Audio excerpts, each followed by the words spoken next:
Quadratic equation యొక్క roots ఎలా find out చేయాలి, ఒక చిన్న కండిషన్ ఉన్నప్పుడు ఎలా ఫైండ్ అవుట్ చేయాలో చూద్దాం. ax² + bx + c = 0 అన్నది ఒక క్వాడ్రాటిక్ ఈక్వేషన్ అయితే దీంట్లో a + b + c వాల్యూస్ అనేవి యాడ్ చేస్తే 0 అవ్వాలన్నమాట. అలాంటప్పుడు రూట్స్ ఏమవుతాయి, 1, c/a అన్నవి రూట్స్ అవుతాయి అన్నమాట.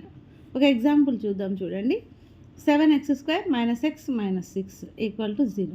ఇది ప్రాబ్లం. మామూలుగా అయితే మనము స్ప్లిట్ చేసుకొని వాటిని ఇంటూ చేసుకొని చేసే పద్ధతి మెథడ్స్ మనం చాలా చూసాం ఇంతకుముందు వీడియోస్లో.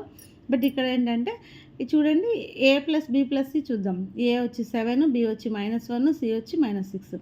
సో a + b + c 0 అయింది కాబట్టి ఇప్పుడు రూట్స్ ఏంటి, 1, c/a. 1 అనేది ఒకటి, c/a. c అంటే ఏంటి, -6/a అంటే 7.